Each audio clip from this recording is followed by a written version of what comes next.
నమస్కారం. సుమన్ టీవీకి స్వాగతం. ప్రస్తుతం మనతో పాటు ఉన్నారు ముక్కాముల పీఠాధిపతి శ్రీ శ్రీ శ్రీ శ్రీధర స్వామి గారు. గురుగారు నమస్కారం. శ్రీమాత్రే నమః. గురుగారు, శీతలాదేవి అంటే ఎవరు? శీతలాదేవిని ఎందుకు ఆరాధన చేయాలి? ఎటువంటి ప్రతిఫలాలను ఆశిస్తూ శీతలాదేవి ఆరాధన అనేది చేస్తూ ఉంటారు? తల్లి శ్రీమాత్రే నమః. అమ్మవారి యొక్క అనేకానేకమైన స్వరూపాలలో శీతలాదేవి చాలా ప్రధానమైన అమ్మవారు. అంటే సాధారణంగా మన అమ్మవారు అనుకునేసరికి ఒక ఆవిడే ఉంటుందని అనుకుంటున్నాం. కానీ ఆవిడ మహారాజ్ఞి. అనేక కోట్ల బ్రహ్మాండాలను సృష్టించి పరిపాలించేటువంటి అమ్మవారు. అమ్మవారికి ఒక కింగడమే ఉంది. అందులో అమ్మవారి యొక్క సైన్యాధ్యక్షురాలు వారాహి. అమ్మవారి యొక్క మంత్రిని శ్యామల, రాజశ్యామల అంటున్నాం కదా ఆవిడ. అసలు అమ్మవారు ఎవరు? మహాత్రిపుర సుందరి అనమాట. అలాగే అమ్మవారికి ద్వారపాలకులు చండీ చాముండి. అమ్మవారి యొక్క పరిచారిక అంటే పని మనిషి ఎవరు? ఉచ్చిష్ట చాండాలని మాతంగి విశ్వరి. అమ్మవారి యొక్క చాకలి శీతల. ఈవిడ గాడిద మీద కూర్చుని ఉంటుంది. చాట చీపురు ఓ చేతిలో, చల్లకుండ ధరించి త్రినేత్రాలతో గాడిద మీద కూర్చుని ఉంటుంది ఆవిడ. అంటే అమ్మవారి యొక్క పరిచారకులు ఎవరైతే ఉంటారో వాళ్ళందరినీ కూడా మనం ఆరాధన చేస్తున్నాము. అంటే ఎవరో మనకు తెలియదు. ఆ ఎవరెవరు అన్నది మనం తెలుసుకుని ఆరాధన చేసి ఇంకా ఆనందంగా ఉంటుంది అనమాట. అయితే ఈ శీతలాదేవికి కొన్ని బాధ్యతలు ఉన్నాయి. ఆవిడ కేవలం ఏమిటి అమ్మవారి యొక్క వస్త్రాలు ఉతకటం ఇవన్నీ కాదు. అక్కడ ఆవిడ కూడా ఒక బాధ్యత అప్పగించింది అమ్మవారు. భయంకరమైన వ్యాధుల నుండి మనల్ని రక్షించేది ఎవరంటే శీతలాదేవి. గతంలో మసూచి, ఆట్లమ్మ, పొంగు, కలరా, ప్లేగు వంటి భయంకరమైన వ్యాధులు విజృంభించి మరి ఇటీవల కాలంలో కరోనా వల్ల లక్షలాదిగా కోట్లాదిగా జనాలు ఎలాగైతే పిట్టలు రాలిపోయినట్టు రాలిపోయారో ఆ విధంగా ఆ సమయంలో రాలిపోయారు. ఆ సమయంలో ఈ శీతల అమ్మవారికి సంబంధించిన యంత్రాన్ని స్థాపన చేసి శీతలా మహామంత్రాన్ని జపం చేసి ఆవిడ యొక్క ప్రసాదం విచిత్రంగా ఉంటుంది. సద్దన్నం నైవేద్యం, చల్ల నైవేద్యం ఈ తల్లికి నివేదన సమర్పణ చేస్తాం అన్నమాట. ఆ ప్రసాదాన్ని అందరికీ అందించి ఆనాడు కాపాడారు మన వాళ్ళందరూ. అదేవిధంగా ఈ విషయం అగ్రహార పండితులు చర్చ చేసుకుంటున్న సందర్భం. అది ఎందుకంటే గోదావరి జిల్లాలు కదా మావి. ఆ గోదావరి జిల్లాలో అగ్రహారాలు ఉన్నాయన్నమాట. అగ్రహారాల్లో ప్రత్యేకంగా మహాపండితులు ఉంటారు. రాజావారు అటు రాజరాజేంద్రుడు కావచ్చు, లేకపోతే మొగల్తూరు రాజావారు కావచ్చు, మహాపండితులకు అగ్రహారాలు రాసి ఇచ్చేసారు. అక్కడ కేవలం పండితులు ఉంటారనమాట. మహాపండితులు ఉంటారు, మామూలు వాళ్ళు కాదు. వాళ్ళు చతుర్వేద పారంగతులు, మంత్రశాస్త్రాలు దిట్టలు, సకల శాస్త్ర పారంగతులు అక్కడ ఉంటారు. వాళ్ళ చర్చా గోష్ఠులలో నేను విన్నాను ఇది. ఈ శీతలాదేవిని ఉపాసించి ఈ విధంగా బయటపడ్డారు మన పెద్దవాళ్ళందరూ కూడా. ఈ కరోనా విజృంభిస్తున్న సందర్భంలో నాకు ఈ విషయం వెంటనే జ్ఞప్తిలోకి వచ్చింది. నిజంగా ఆ జగదంబ ఆ జ్ఞప్తిలోకి రప్పించింది నాకు. అనేసరికి నేను వెంటనే శీతలాదేవికి నమస్కారం చేసేసాను. తల్లి, కరోనా బారి నుండి మమ్మల్ని రక్షించు. మమ్మల్ని కాపాడినట్లయితే నీకు ప్రత్యేకంగా ముక్కమ్మల మహాశక్తి పీఠంలో ఒక దేవాలయం కట్టి నేను కొలుచుకుంటాను అని వెంటనే అమ్మవారి యొక్క యంత్రం తీశాను. యంత్రం సిద్ధం చేసేసాను. వెంటనే మహామంత్రాన్ని నేను తీసుకొని అనుష్ఠానం చేస్తూ కొంత చేస్తే నేను ఉపదేశం ఉండడానికి అర్హత రాదు.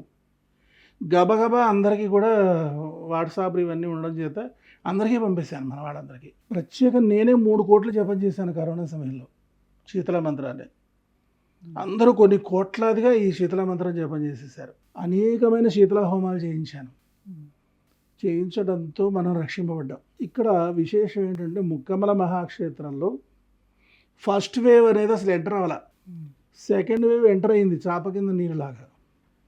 కానీ ఎవరిని చంపలేకపోయింది. అది కరోనా వలన ఒక్కరు కూడా చనిపోయినటువంటి ఒక గ్రామం ఉంది అంటే కేవలం ముక్కమ్మల గ్రామం మాత్రమే. ఆ విధంగా చలంతల్లి కాపాడింది. ఇక వెంటనే ఆ తల్లికి ఇప్పుడు ప్రత్యేకంగా ఒక ఆలయం నిర్మాణం చేస్తున్నాం. రేపు నాగపంచమి నాడే అమ్మ ప్రతిష్ఠ కూడా చేస్తున్నాం.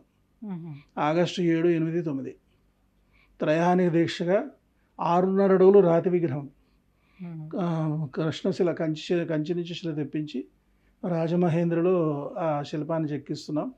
శీతల మహాయంత్ర సహితంగా సువర్ణ యంత్రాన్ని ప్రతిష్ఠ చేస్తున్నాం. ప్రతిష్ఠ చేసి ఇక ఆ రోజు నుంచి ఆ తల్లి ఆరాధనలు కూడా మన పీఠంలో ప్రారంభమవుతాయి. ఎంత భయంకరమైన వ్యాధి అయినా సరే ఈ శీతలాదేవిని ఆశ్రయించి మనం పోగొట్టుకోవచ్చు. అసలు చూడండి, కొన్ని వ్యాధులు మనం అర్థం కావు. అవును. ఇది వెరీ పెక్యులర్ కేసు అండి, ఇది ఎవరికి వచ్చేది కాదు, 100కి 1 ఒకరికి వస్తుంది, అట్లాంటిది మీకు వచ్చింది అని అంటూ ఉంటారు. అవును. అట్లాంటి వ్యాధి అయినా సరే శీతలాదేవిని మనం ఆశ్రయించాలి. ఈవిని ఎలా ఉపాసించాలంటే, శీతలాదేవి చలవ చీర ఉంటుంది, శీతలాదేవిగా చీర కడతాం అనమాట. శీతలాదేవి చీర కట్టేసేసి సద్దన్నం, చద్ది అంటారు, సద్దన్నం అంటారు, చద్దన్నం అంటారు.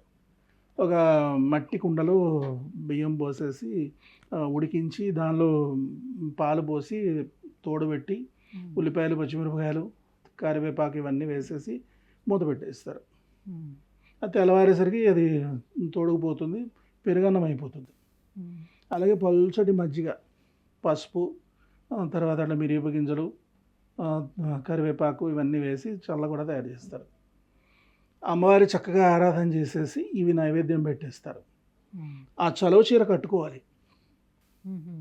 చలువ చీర కట్టుకొని ఈ చద్దన్నం తిని వారికి సమర్పించినవి మనం తీసుకోవాలి తీసుకొని ప్రసాదంగా. చేయాలి, కట్టుకోవాలి. ఎంత భయంకరమైన వ్యాధన పోతుంది.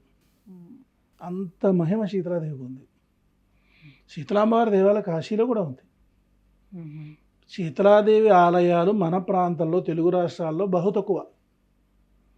తమిళనాడు కానీ, కర్ణాటక కానీ, లేకపోతే నార్త్ ఇండియా కానీ తీసుకుంటే శీతలాదేవి ఆలయాలు ఎన్ని ఉంటాయో, ఎన్ని అమ్మవారి ఫోటోలు ప్రసిద్ధి చెందలేదు. చాలా తక్కువ శీతలాలయాలు. చేత ప్రత్యేక ముక్కామల క్షేత్రంలో మా పోలేరమ్మ దగ్గర ఉంది, చిన్న విగ్రహం ఉంది.